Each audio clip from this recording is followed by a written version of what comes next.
നമസ്കാരം. സംസ്ഥാനത്ത് ഇന്നലെ മാത്രം പാമ്പുകടിയേറ്റ് ആംബുലൻസ് സഹായം തേടിയത് 23 പേർ. പാമ്പുകടി സംശയവുമായി 9 പേരും ആംബുലൻസ് വിളിച്ചു. എല്ലാവരെയും ആന്റിവെനം സൗകര്യമുള്ള ആശുപത്രിയിൽ എത്തിച്ചു. ആലപ്പുഴയിൽ ഇന്നലെ മാത്രം 7 പേർക്കാണ് പാമ്പുകടിയേറ്റത്. കായംകുളത്ത് 3-10 വയസ്സുള്ള 2 കുട്ടികൾ ഉൾപ്പെടെ 5 പേർക്ക് പാമ്പുകടിയേറ്റു. 2 പേരെ വണ്ടാനം മെഡിക്കൽ കോളേജ് ആശുപത്രിയിലേക്ക് മാറ്റി. മറ്റ് 3 പേർ കായംകുളം താലൂക്ക് ആശുപത്രിയിൽ നിരീക്ഷണത്തിലാണ്. ആലപ്പുഴ, ചേർത്തല, തണ്ണീർമുക്കം എന്നിവിടങ്ങളിൽ 2 പേർക്ക് പാമ്പിന്റെ കടിയേറ്റു. ഇവരും വണ്ടാനം മെഡിക്കൽ കോളേജ് ആശുപത്രിയിൽ നിരീക്ഷണത്തിലാണ്. ഇന്ന് ഇരിങ്ങാലക്കുട, കാറളത്ത് 2 പേർക്കും കടിയേറ്റിട്ടുണ്ട്. അപ്പോൾ നമുക്ക് ന്യൂസ് ടൈം തുടങ്ങാം. അതിനു മുൻപ് ന്യൂസ് ടൈമിലെ പ്രധാന വാർത്തകൾ. സംസ്ഥാനത്ത് വൈദ്യുതി നിയന്ത്രണം പ്രഖ്യാപിച്ചു. 15 മിനിറ്റ് മുതൽ അരമണിക്കൂർ വരെ പീക്ക് ലോഡ് മാനേജ്മെന്റ് എന്ന പേരിൽ വൈദ്യുതി നിയന്ത്രണം വരും. വൈദ്യുതി മുടങ്ങുന്ന വിവരം SMS മുഖേന അറിയിക്കും. തൃശൂർ മുണ്ടത്തിക്കോട് വെടിക്കെട്ടുപുര ദുരന്തത്തിൽ ചികിത്സയിലായിരുന്ന ഒരാൾ കൂടി മരിച്ചു. തൃശൂർ മെഡിക്കൽ കോളേജ് ആശുപത്രിയിൽ ചികിത്സയിൽ ഉണ്ടായിരുന്ന തൃശൂർ സ്വദേശി രാകേഷാണ് മരിച്ചത്. എടപ്പാൾ സ്വദേശിയായ ഉണ്ണികൃഷ്ണൻ ഇന്നലെ മരിച്ചിരുന്നു.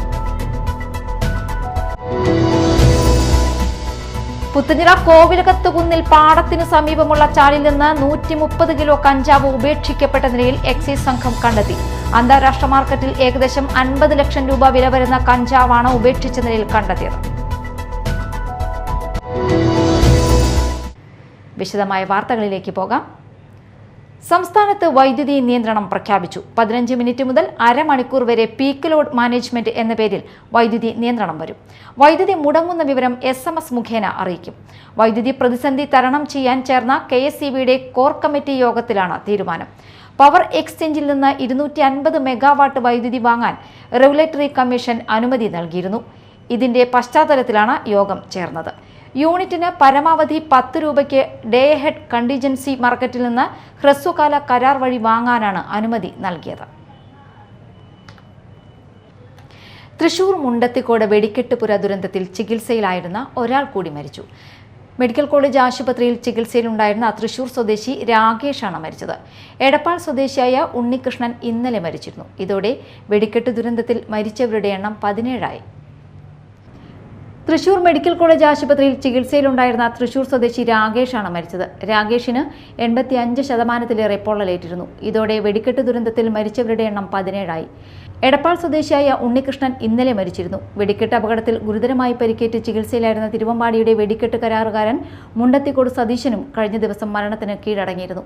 തൃശൂർ പൂരത്തിന് തിരുവമ്പാടി വിഭാഗത്തിനു വേണ്ടി വെടിക്കെട്ട് സാമഗ്രികൾ നിർമ്മിച്ചിരുന്ന മുണ്ടത്തിക്കോട്ടെ ശാലയിൽ ഏപ്രിൽ 21-ാം തീയതിയാണ് വൻ സ്ഫോടനമുണ്ടായത്. വലിയ സ്ഫോടന ശബ്ദം കിലോമീറ്ററുകൾക്കപ്പുറവും കേട്ടു. വെടിക്കെട്ടുശാല പ്രവർത്തിച്ചതിന് സമീപത്തെ പാടശേഖരത്തിൽ ശരീരഭാഗങ്ങൾ ചിതറിത്തെറിച്ച നിലയിലായിരുന്നു. 500 മീറ്റർ അകലെ വരെ ശരീരഭാഗങ്ങൾ തെറിച്ചു വീണിരുന്നു. Media time, Thrissur. ശക്തന്റെ തട്ടകത്തിൽ പൂരം ഉപചാരം ചൊല്ലിപ്പിരിഞ്ഞു. രാവിലെ 7:30 പാറമേക്കാവ് ഭഗവതി മണികണ്ഠനാലിൽ നിന്നും ശ്രീമൂലസ്ഥാനത്തേക്ക് കയറി. എറണാകുളം ശിവകുമാറാണ് ഭഗവതിയുടെ തിടമ്പേറ്റിയത്. കിഴക്കൂട്ട് അനിയന്മാരാർ മേളത്തിന് പ്രമാണിയായി. രാവിലെ 8:30 ശ്രീമൂലസ്ഥാനത്ത് മേളം തുടങ്ങി. ഇരു ഭഗവതിമാരും മേളം കലാശിച്ചതിനു ശേഷം 12 മണിയോടെ വടക്കുന്നാഥ സന്നിധിയിലേക്കെത്തി ഉപചാരം ചൊല്ലി പിരിഞ്ഞു. തിരുവമ്പാടി നായ്ക്കനാലിൽ നിന്നും ശ്രീമൂലസ്ഥാനത്തേക്ക് കയറി തിരുവമ്പാടി ചന്ദ്രശേഖരനാണ് ഭഗവതിയുടെ തിടമ്പേറ്റിയത്. ചെറുശ്ശേരി കുട്ടന്മാരായിരുന്നു മേളപ്രമാണി. 8:30 ശ്രീമൂലസ്ഥാനത്തിന് മുന്നിൽ തിരുവമ്പാടിയുടെയും മേളം തുടങ്ങി. വെടിക്കെട്ട് പൂര ദുരന്തത്തിന്റെ പശ്ചാത്തലത്തിൽ ഇത്തവണ പുലർച്ചെയുള്ള വെടിക്കെട്ടും പകൽ വെടിക്കെട്ടും ഒഴിവാക്കിയിരുന്നു. വെടിക്കെട്ട് വേണ്ടെന്ന് വച്ചും കുടമാറ്റത്തിന്റെ ദൈർഘ്യം കുറച്ചും ആർഭാടം ഒഴിവാക്കിയെങ്കിലും പൂരാവേശം തെല്ലും കുറഞ്ഞില്ല. 2027 ഏപ്രിൽ 16-നാണ് അടുത്ത പൂരം.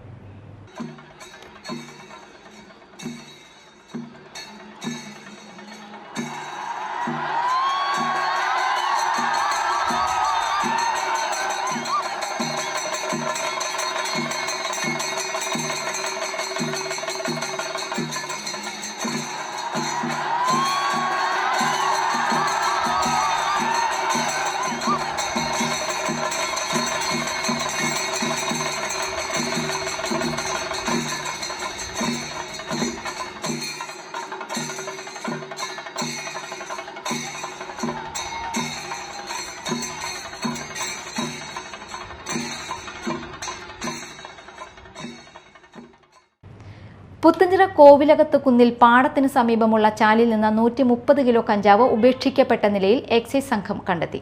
അന്താരാഷ്ട്ര മാർക്കറ്റിൽ ഏകദേശം 50 ലക്ഷം രൂപ വില വരുന്ന കഞ്ചാവാണ് ഉപേക്ഷിച്ച നിലയിൽ കണ്ടെത്തിയത്. മാള എക്സൈസ് റേഞ്ച് ഓഫീസും തൃശൂർ എക്സൈസ് ഇന്റലിജൻസും ചേർന്ന് നടത്തിയ സംയുക്ത പരിശോധനയിലാണ് വൻ മയക്കുമരുന്ന് വേട്ട നടന്നത്. 6 ചാക്കുകളിലാക്കി ഒളിപ്പിച്ച നിലയിലായിരുന്ന കഞ്ചാവാണ് കണ്ടെത്തിയത്. സംഭവവുമായി ബന്ധപ്പെട്ട് പ്രതികളെ ഉടൻ പിടികൂടുമെന്ന് Mala excise range inspector Jayachandran അറിയിച്ചു. അതായത് ഞാൻ മാള റേഞ്ച് പാർട്ടിയും അതുതന്നെ എക്സൈസ് ഇന്റലിജൻസ് ബ്യൂറോ പാർട്ടിയും കൂടി സംയുക്തമായിട്ടാണ് റെയ്ഡ് നടത്തി വരുവേ.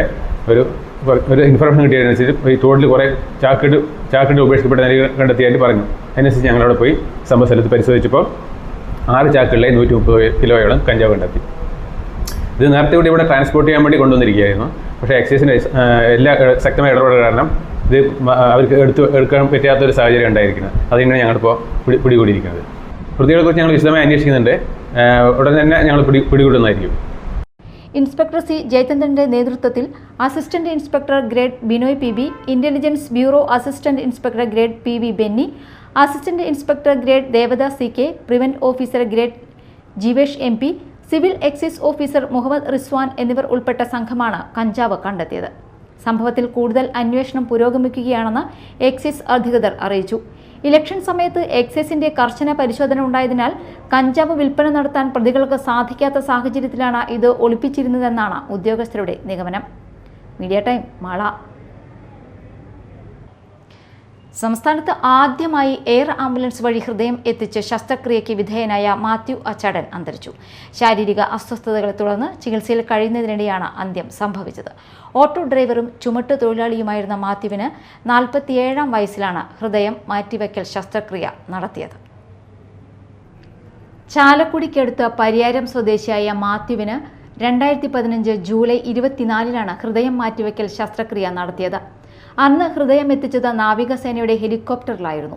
ഹൃദയപേശികൾ ദുർബലമാവുകയും രക്തം പമ്പ് ചെയ്യാനുള്ള ശേഷി കുറയുകയും ചെയ്യുന്ന ഡൈലേറ്റഡ് കാർഡിയോമയോപ്പതി ബാധിച്ചാണ് മാത്യുവിനെ ലിസി ആശുപത്രിയിൽ പ്രവേശിപ്പിച്ചത്.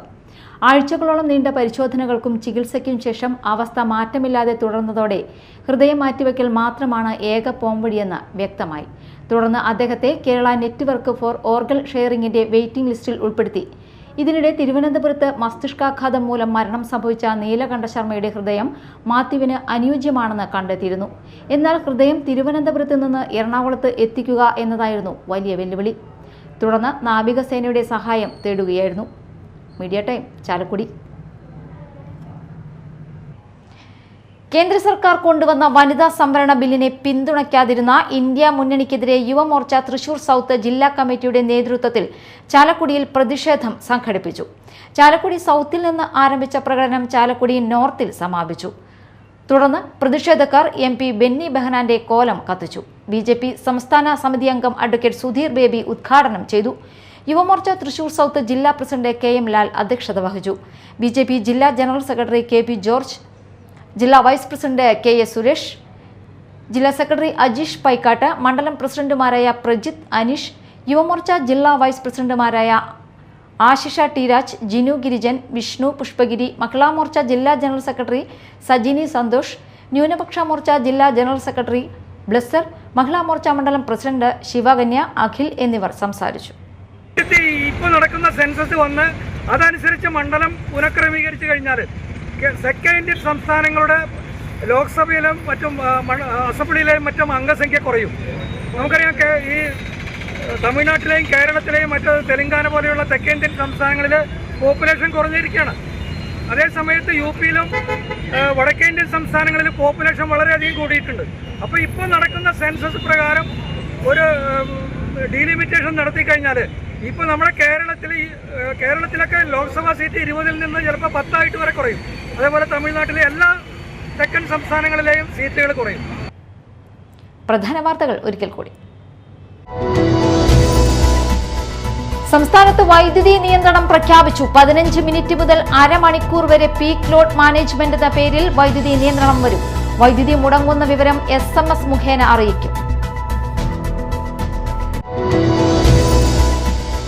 തൃശൂർ മുണ്ടത്തിക്കോട് വെടിക്കെട്ടുപുര ദുരന്തത്തിൽ ചികിത്സയിലായിരുന്ന ഒരാൾ കൂടി മരിച്ചു. തൃശൂർ മെഡിക്കൽ കോളേജ് ആശുപത്രിയിൽ ചികിത്സയിലുണ്ടായിരുന്ന തൃശൂർ സ്വദേശി രാകേഷാണ് മരിച്ചത്. എടപ്പാൾ സ്വദേശിയായ ഉണ്ണികൃഷ്ണൻ ഇന്നലെ മരിച്ചിരുന്നു. പുത്തുഞ്ഞിറ കോവിലകത്ത് കുന്നിൽ പാടത്തിനു സമീപമുള്ള ചാലിൽ നിന്ന് 130 കിലോ കഞ്ചാവ് ഉപേക്ഷിക്കപ്പെട്ട നിലയിൽ എക്സൈസ് സംഘം കണ്ടെത്തി. അന്താരാഷ്ട്ര മാർക്കറ്റിൽ ഏകദേശം 50 ലക്ഷം രൂപ വില വരുന്ന കഞ്ചാവാണ് ഉപേക്ഷിച്ച നിലയിൽ കണ്ടെത്തിയത്. ന്യൂസ് ടൈം സമാപിച്ചു. നമസ്കാരം.